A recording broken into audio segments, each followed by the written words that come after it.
What is up? It's Hobbyist First.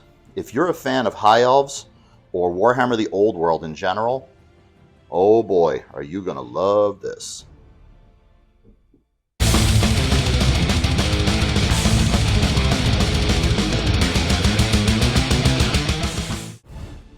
This project started out as a commission job for some High Elf castle. It grew to have some other additional pieces. All the stuff that you see here is FDM printed, and it's painted in a similar method to what I did for my Star Wars Legion project, and that video is also on the channel. But I'm collaborating today with Mike at Blender Unlimited. He's provided these very, very nice foam hills that were custom made to go with this mat. And I'm also collaborating with John, who's a local Warhammer player, who has provided the High Elf miniatures for today's presentation. I'm in the studio today surrounded by literally thousands of miniatures, and if you'd like to see presentations of many of them that haven't been shown yet on the channel, then I encourage you to subscribe to the channel and click the notification button. And also, please comment below and tell me what castle set you'd like to see me do next, or what type of Warhammer Fantasy terrain set you'd like to see next. The first piece I did was this wizard tower complex. And it's just a couple small towers connected by a bridge. You can see for all the wood features in this terrain project, I've used this dark gray. In this case, got a little hatch here. Another door here, windows going around there. It's a cute little piece. Also using Retributor gold for any of the elements on the roofs. You see that on the towers over there as well. And just for scale, here's our lore master taking up position in the wizard tower. Neat little piece. These statues, there's three of them.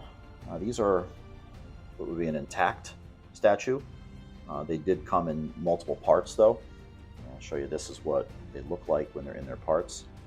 So if in case you wanted to represent them as a ruined statue, you could have just not assembled them, and they have the natural breaks in them.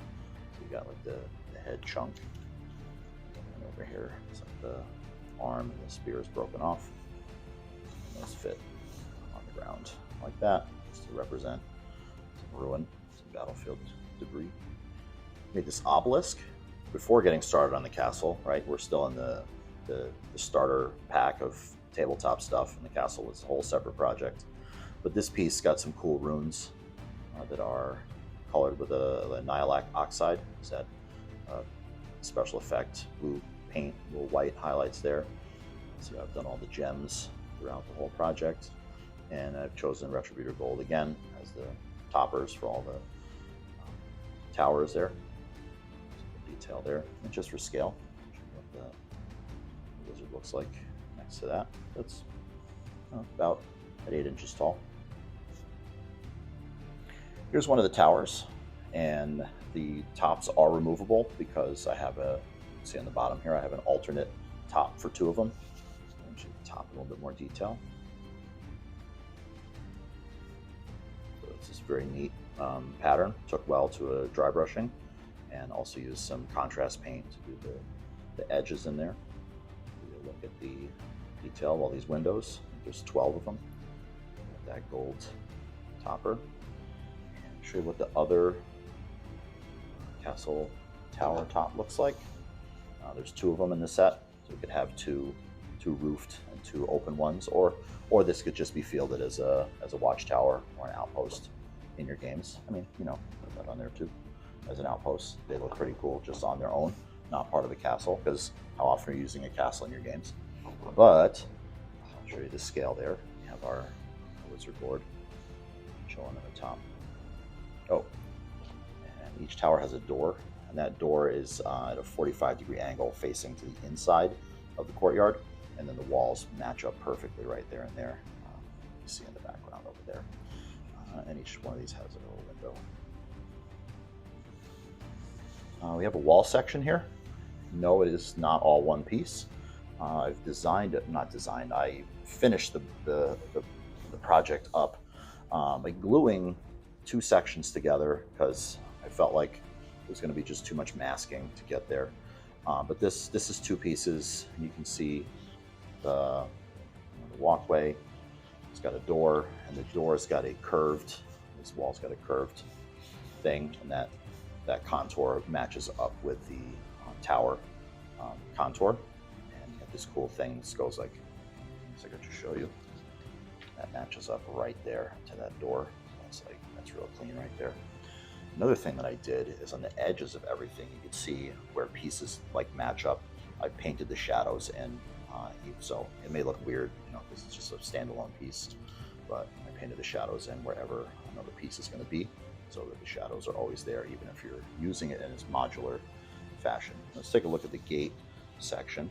See, we've got a gold gate there. Got some symbols carved into the front of that. The doors are removable. The door was painted in Retributor Gold, one of those gems, and just an Agrax wash to bring out the detail around that detail there. And just slide in the groove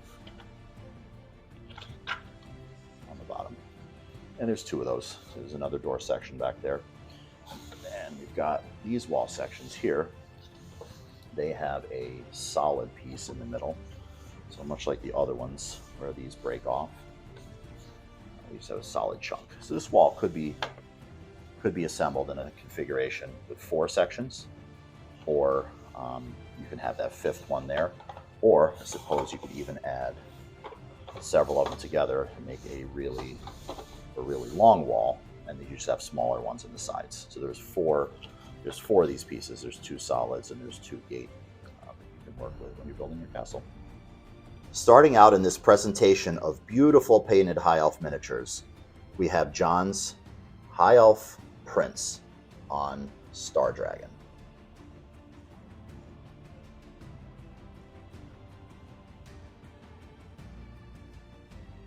Here's a great eagle.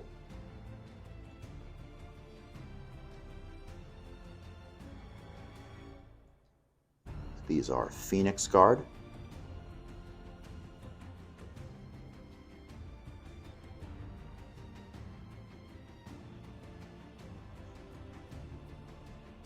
High Elf Archers, led by a Lore Master.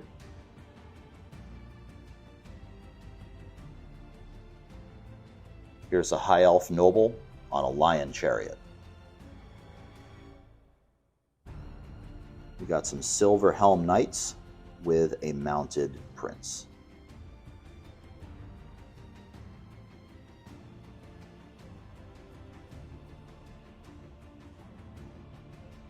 A Lion Chariot. Here's a unit of Spearmen.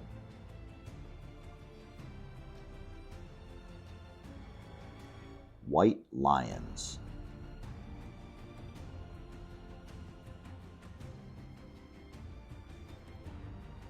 Sword Masters.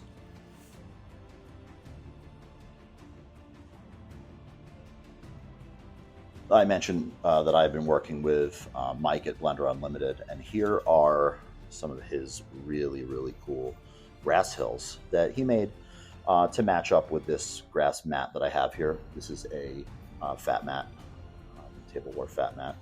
But anyway, this is just insulation foam. I say just. Mike is doing very cool stuff with insulation foam. Here we've got a slope and some rocky bits carved into their hill off to the side. So there's some 1-inch and 2-inch high hills. Well, there it is. I'd like to thank Jack for the opportunity to work on this incredible project. Also a shout out to Mike at Blender Unlimited for providing these hills and so many other pieces of terrain for my projects. If you're interested in Mike's services, he creates custom foam terrain. You can find him on Instagram at Blender Unlimited. And lastly, I'd like to thank John for bringing over his High Elves. I believe they've brought this whole project to life, and hopefully enjoyed this presentation. Thanks so much for watching, and take care.